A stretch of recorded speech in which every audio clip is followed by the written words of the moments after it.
સ્વાગત છે આપ સૌનું. અધિક મદદનીશ ઇજનેર ટોટલ 200 જગ્યાઓ છે. એના ફર્સ્ટ અને સેકન્ડ 2 લેક્ચર આપણે અપલોડ કર્યા છે. સિલેબસ તમે જોયો હશે.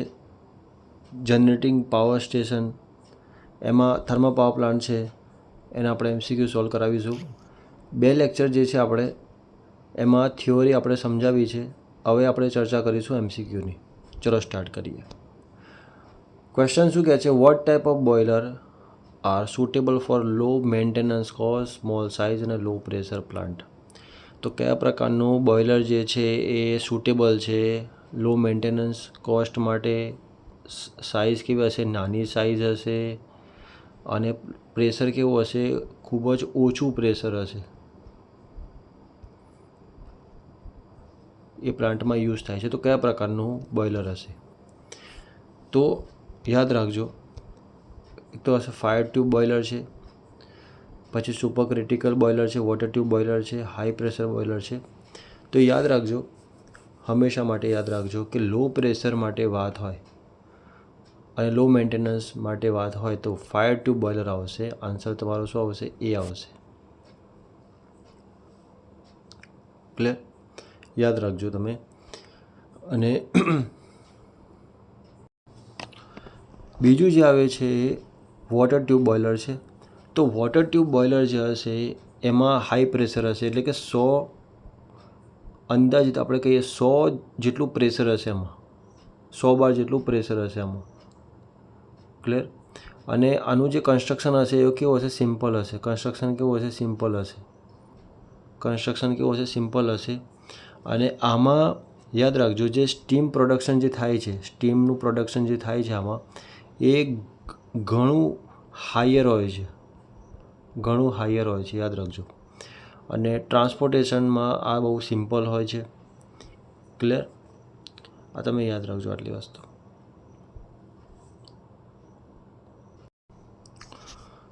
ચાલો નેક્સ્ટ ક્વેશ્ચન જોઈએ આપણે. ખૂબ સારા લેવલનો ક્વેશ્ચન છે. What is the primary purpose of back to back power electronics converter in a type C doubly fed induction generator wind power plant?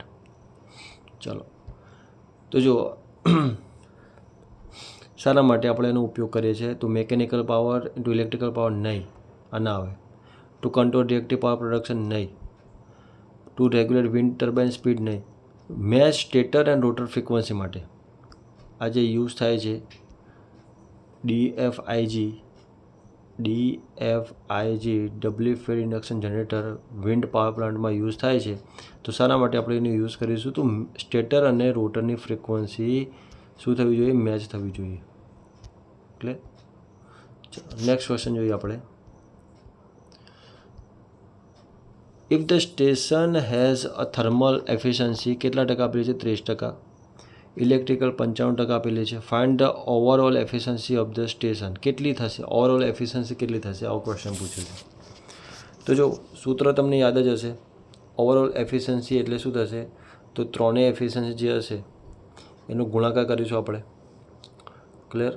તો પર્સન્ટેજમાંથી આપણે નોર્મલ શેમાં કન્વર્ટ કરીશું? તો જો પર્સન્ટેજમાંથી નોર્મલ કન્વર્ટ કરીશું તો ભાગ્યા 100 કરીશું આપણે, એટલે કે 0.95 થશે. 0.95. ક્લિયર? અને 0.30 કેટલા આવશે? આનો ગુણાકાર તમે કરશો તો કેટલા આવશે? સમથિંગ 28.5. ક્લિયર? ઇઝી ક્વેશ્ચન છે આ. Which crop is primarily used to produce biomass, alcohol, fuel or ethanol in India? Rice? ના આવે. wheat જે ઘઉં છે ના આવે. મકાઈ? નહીં. સુગર કેન આવશે. શું આવશે આન્સર? સુગર કેન આવશે. ચલો નેક્સ્ટ વાત કરીએ. In a thermal power plant the overall efficiency can be determined using which of the following? ચલો હવે જોઈને ખ્યાલ આવશે. Boiler efficiency multiply generator efficiency multiply turbine efficiency. તો આન્સર તમારો ડી આવશે. નેક્સ્ટ ક્વેશ્ચન જોઈએ આપણે. Which of the following statement correctly explain the relation between the maximum demand and the connected load during practical સિનારીઓ in power station? તો જો અહીંયા જો શું કહે છે, which of the following statement કરેલી explain the relation between maximum demand અને connected load વચ્ચેનું પ્રેક્ટિકલી સિનારીઓ શું છે પાવર સિસ્ટમમાં? તો maximum demand will always be less than the connected load. Yes, maximum demand જે હશે ઓલવેઝ શું હશે? લેસ દેન કનેક્ટેડ લોડ હશે. Always less than connected load હશે. બરાબર. હવે જો આમાં તમે સૂત્ર કદાચ તમને યાદ હોય તો ડિમાન્ડ ફેક્ટર બરાબર શું થાય? ડિમાન્ડ ફેક્ટર બરાબર શું થશે? Maximum demand upon connected load. શું થશે? ને maximum demand upon connected load. Clear? તો ડિમાન્ડ ફેક્ટર જે છે એ ઓલવેઝ મતલબ યુઝવલી ઓલવેઝ તો યુઝવલી શું થશે? લેસ દેન 1 હશે. લેસ દેન 1 હશે. ક્લિયર? અને આ જ કારણથી આપણે કહી શકીએ કે maximum demand always less than the connected load. Clear? તો આનો જે આન્સર આવશે શું આવશે? આનો આન્સર શું આવશે? Maximum demand will always be less than connected load. ચલો નેક્સ્ટ વાત કરીએ. Plant capacity factor is related to. Plant capacity factor related to શું આવશે? તો પ્લાન્ટ ઓપરેટિંગ ફ્રીક્વન્સી. ક્લિયર? યાદ રાખજો. પ્લાન્ટ કેપેસિટી ફેક્ટર એટલે શું થશે? એવરેજ ડિમાન્ડ અપોન શું થશે? પ્લાન્ટ કેપેસિટી થશે. Upon plant capacity. યાદ રાખજો. નેક્સ્ટ વાત કરીએ. Cold reserve is the reserve capacity of the plant in શું આવશે અહીંયા? ઇન ઓપરેશન નહીં, operation but not in operation. Operation નહીં આવે પહેલાંમાં શું આવશે? સર્વિસ આવશે બટ નોટ ઇન સર્વિસ. આ નહીં આવે. સર્વિસ અને એ ઓપરેશન. તો શું આવશે? સર્વિસ અને એ આવશે ઓપરેશન આવશે. Clear?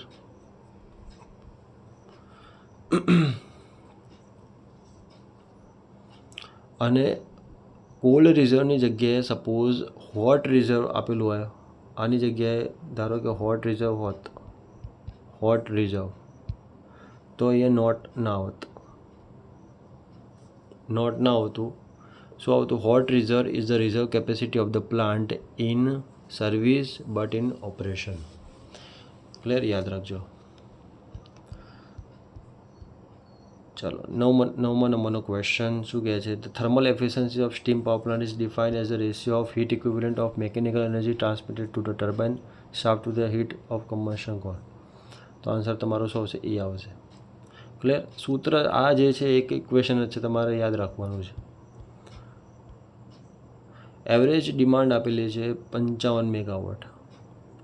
Find the maximum energy that can be produced if the plant is running at a full load according to operating schedule. The plant use factor is 60%. ચાલો તો જો આપણે શોધવાનું શું છે? Plant use factor.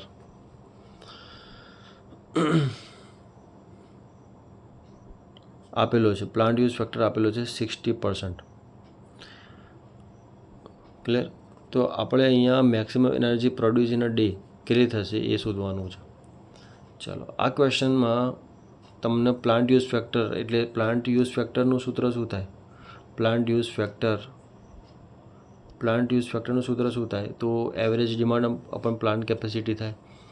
ક્લિયર? એમાં તમે 55 ભાગ્યા 0.6 કરશો અને પર્સન્ટેજમાંથી કન્વર્ટ કરીને ફ્રેક્શનમાં કન્વર્ટ કરશો તો શું થશે? એટલે કે ડેસિમલમાં કરશો 0.6 થશે એટલે 55 ભાગ્યા 0.6. ક્લિયર? એ પ્રમાણે મલ્ટીપ્લાય બાય 24 કરશો તો તમને ડ્યુરિંગ અ ડે જે મેક્સિમમ એનર્જી પ્રોડ્યુસ થતી હોય એ તમને મળી જશે. ક્લિયર? આપણે નેક્સ્ટ લેક્ચરમાં આપણે કાઉન્ટ કરીશું, ગણાવીશું તમને. ક્લિયર? તો આપણે આ MCQ ડિસ્કસ કર્યા. નેક્સ્ટ લેક્ચરમાં બીજા MCQs થિયોરી પણ આપણે ડિસ્કસ કરીશું. ઓકે, જય હિન્દ.